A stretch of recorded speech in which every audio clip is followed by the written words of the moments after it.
7h, 9h, Europe 1 matin. Vous le trouverez sur les réseaux sociaux, mais en rebond, parce que l'original, il est sur Europe 1. Bonjour Dimitri Vernet, le zapping politique. Bonjour à tous. C'est à vous.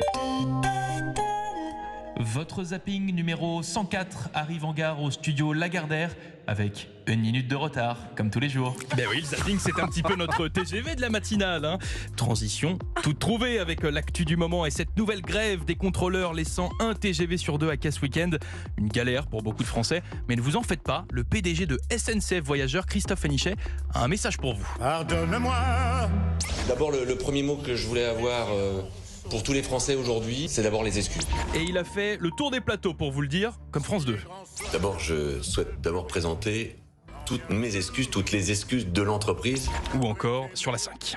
D'abord, merci Anne-Elisabeth Lemoine de m'inviter. D'abord pour présenter mes excuses aux Français, parce que les trains ils vont pas circuler normalement ce week-end. Pardonne-moi. Bon, on a compris Christophe, on a compris. La réalité c'est que les excuses, on commence à en avoir par-dessus la tête. Éric Ciotti était sur TF1. Il faut aujourd'hui arrêter de prendre les Français en otage.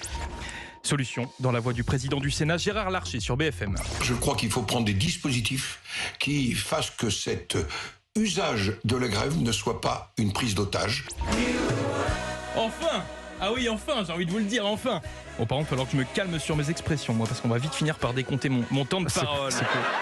Bah oui, attention Dimitri, il faut veiller au pluralisme selon le Conseil d'État. Mais alors comment l'Arcom va faire pour définir l'orientation politique des journalistes? Je vous propose d'écouter François Jost sur Sud Radio, l'auteur du rapport de Reporters sans frontières. Je veux pas prendre des exemples. Enfin si, quand je vois la Omerta, par exemple, que Le Monde définit comme quelque chose d'extrême droite, bon, bah, je prends l'avis du Monde. Ah bah oui, la Bible du pluralisme, la Bible du journalisme, bah c'est le journal Le Monde.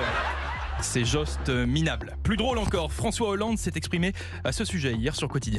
J'ai renoncé à aller sur CNews et je n'ai pas d'ailleurs été invité, ce qui m'a permis de ne pas renoncer. Ah oui, donc on ne peut pas aller sur CNews, mais surtout on n'y va pas parce qu'on n'est pas invité. Dommage, monsieur le président. Pascal Praud était en direct. Je regarde dans mon portable des SMS. Je l'ai invité, mais un nombre de fois incalculable. Il n'est jamais venu d'ailleurs. Ah bah regardez, Pinocchio, monsieur Hollande, votre nez s'allonge. Reporters sans frontières, le Conseil d'État, il va falloir analyser tout ça. Bon, allez, on termine par le feuilleton que j'adore. Bah oui, vous le savez, j'adore ça. L'affaire de la sextape. Vous savez, cette vidéo olé olé d'un sénateur qui circule dans les couloirs de la chambre haute. Le président du Sénat, Gérard Larcher, a remis une pièce dans la machine. Cette vidéo, j'en ai été informé. J'ai jamais vu cette vidéo.